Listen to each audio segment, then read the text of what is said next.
Hi, in this video I'm going to introduce the grooming calendar and we'll make our first grooming booking. So we just click grooming calendar in the menu and it shows us the two groomers we have defined, Jane and Joe, and their workdays and hours. Non-working time is in grey. Now we already have a booking here, and if you hover the mouse over it you'll see some quick information on it. If you click the booking, you'll then see the booking options in the ribbon can be used. So for example, you can delete the booking, you can rebook it, and you could also create an invoice for it or change its status. We'll be creating invoices for bookings in another video. Now under options here, you can view a list of past bookings that require completion with the uncompleted bookings ribbon option. Set time unavailable enables you to block out time for a groomer. So I'll just create one of those. You can see there that time's now blocked out. You can flag a day as being a holiday with the day as holiday button. And as you can see, that grays the day out, and so it will warn you if you then go to make a booking on that day. I'll just change it back to working.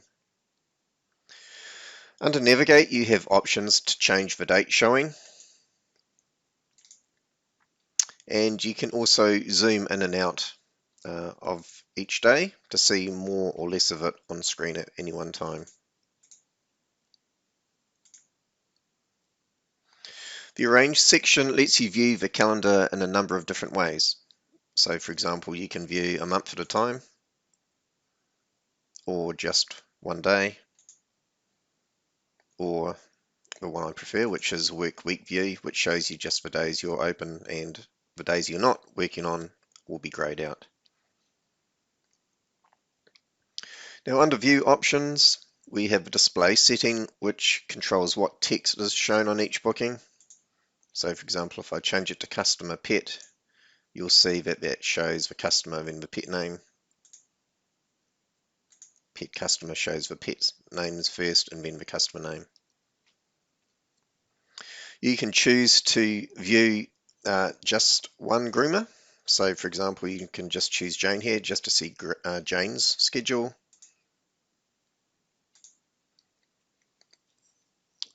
You can also choose to show whether the calendar shows date then groomer or groomer then date. And lastly, the notes field down here just allows you to enter in any notes for the day that you want to record. In the top right here, you have the reports, and you can choose the report you want to run, and then click either preview or print. Now there's a number of different ways you can add a booking. You can click on the new booking button at the top here. Now if you've got more than one module within PetLinx, you need to choose the type of booking you wish to make. You can click and drag a customer or a pet onto the date, time and groomer that you want to make the booking for and release the mouse at that point. Or you can simply double click the date, time and groomer where you want to make the booking. So this brings up a new booking screen and it already has our groomer, date and time selected. You would then choose the customer. Now if your customer hasn't been added into PetLinx yet, you can then click on the new button there to begin adding a new customer and pet.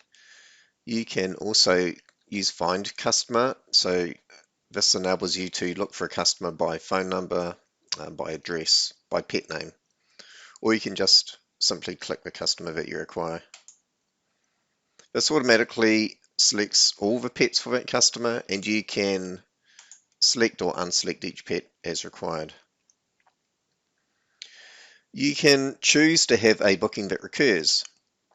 So for example, you can say that you want this booking to recur every 4 weeks.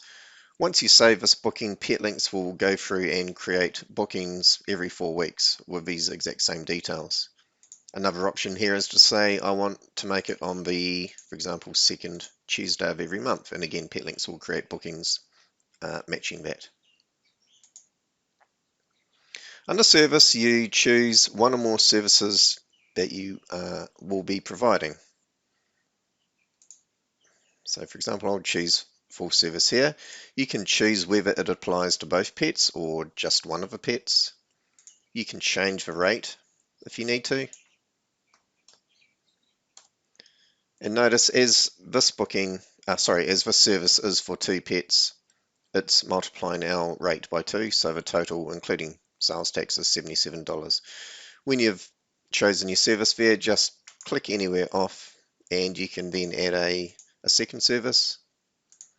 I'm going to do air plucking. I'm going to say that it just applies to Abe. Okay, so we've now got our grand total for our booking. You can add any notes in at this point, and when you're finished, just click OK, and you'll see that booking has been added to the calendar. That little icon there shows that it's a recurring booking. Okay, let's now assume that John Doe has brought in his 2 dogs, Coco and Benny. The green colour in the booking shows that it's a future booking. So to check this booking in, we will go set status to checked in. It's just a right click on that booking there. You can also, in the ribbon, change the status here. When you've finished, change it to checked out or completed. And at this point, you would normally create an invoice for that booking, but we will cover that in another video.